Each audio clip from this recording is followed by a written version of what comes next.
ජීවත් වෙනවා කියලා ඔයා ඇත්තටම හිතන්නේ මොකක්ද? ඇත්තටම ඔයා ජීවිතය ඇතුළේ ජීවත් වෙනවාද? නැත්තම් හීනයක් හදාගෙන හීනේ පස්සේ දුවනවාද? ඔයා දැන් ඇබෑ කරගත්ත හීන වලින් ඇත්තටම ඔයා සතුටටපත් වුණාද? පොඩ්ඩක් ඔයා ඔයාගෙන්ම අහලා බලන්න. අපි මේ හැමෝම කරන්නේ එක එක හීන හදාගෙන එක එක හීන පස්සේ දුවන එක. මේ අපි දුවන රැට් රේස් එකේ කවදාවත් ඉවරයක් වීමක් නැහැ. හීන වලට දුවන්න අපි හැමෝම හීන වලට දුවන්න ඕන. හැබැයි ඔයාටත් ඔයාගේ ජීවිතේ විඳින්න පොඩි හරි අවස්ථාවක් තියාගන්න. දවසේ පොඩි වෙලාවක් ඔයා ඔයාටම දෙන්න. ඇයි මම එහෙම කියන්නේ දන්නවද?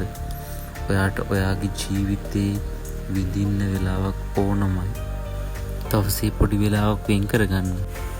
ඔයා ආස දෙයක් දකින්න. ඔයා ආස දෙයක් විඳින්න. ඔයා කැමති දෙයක් කරන්න. ඔයාගේ සමීපතයන් එක්ක ඔයාගේ ජීවිතේ ඒ කාලය ගත කරන්න. ඔයා වෙලාවක් හදාගන්න ඕනමයි. ජීවිතය විඳින්න. ජීවිතයට නිදහසේ කරන්නට දෙන්න.